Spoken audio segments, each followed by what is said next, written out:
অবিনাশ, মেয়েটাকে তোমার কাছেই রেখে গেলাম। মা হারা ছোট বাচ্চা, একটু স্নেহে রেখো। আরে ছোট ভাই, অত চিন্তা করছো কেন?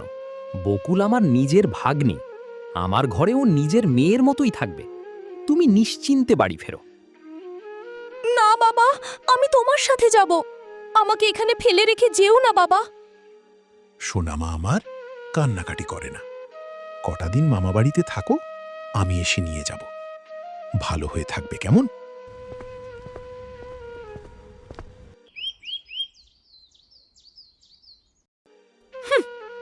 ঢং কত! এখন থেকে আবার একটা বাড়তি পেটের চাপ সহ্য করতে হবে। ওরে ও বকুল, বলি রাজকুমারী কি সারাদিন উঠোনে দাঁড়িয়ে বাপের কথা ভাববেন? গা তুলবে নাকি? মামি, এতগুলো ভারী জামা কাপড় আমি একলা কি করে কাচবো? বেশি কথা না বলে বালতিটা তোল, পুকুর ঘাটে গিয়ে সব কেচে নিয়ে আয়। এক ফোঁটা যেন নোংরা না থাকে, বলে দিলুম।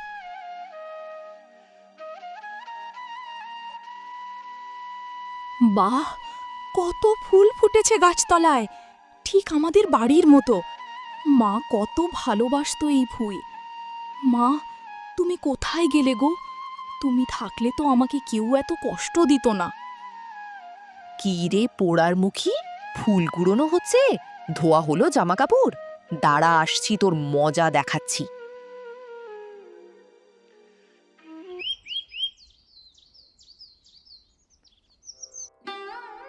এ কি করলি রে অলক্ষী? আমার এত দামি কাঁচের বাটিটা ভেঙে চুরমার করে দিলি। আজ তোর পিঠের চামড়া আমি তুলব। মামি, মামি মেরো না, আমি ভাঙিনি, ভাই দৌড়াতে গিয়ে ফেলে দিয়েছে। গো মামি, আর মেরো না। মুখ সামলে, ছোট বাচ্চার ওপর দোষ চাপানো হচ্ছে। আজ তোকে এক ফোঁটা খাবারও দেব না। যা, দুপুর রোদে উঠানের সব নোংরা কুড়িয়ে পুরো ঝাঁট দিয়ে পরিষ্কার কর। মামি, এত বড় উঠোন রোদে ঝাঁট দেব? পেটে বড্ড খিদে পেয়েছে মামি। চাবুক খাবি না তো কাজ করবি? আজ সন্ধে পর্যন্ত তোকে ঘরে ঢুকতে দেব না। মামা, ও মামা, তুমি কিছু বলছো না কেন? মামা গো, আমাকে বাঁচাও। আহা গিন্নি, ছাড়ো তো। ও বকুল, তুই চুপি চুপি গিয়ে কাজটা সেরে ফেল দেখি, ঝগড়া বাড়াসনি। মামা, তোমরা সবাই এত পাষাণ। মা গো, কোথায় তুমি? খুব ঠান্ডা লাগছে, জল, একটু জল দাও কেউ। সারা দিন কিছু খাইনি মামি, পেটে খুব খিদে, একটু খাবার দেবে না? মা, ও মা, তুমি ডাকছো আমাকে? ওই তো পুকুর ঘাটের গাছটার নিচে দাঁড়িয়ে আছো। আমি আসছি মা, তোমার বকুল আসছে। আর কষ্ট সইতে পারছি না মা।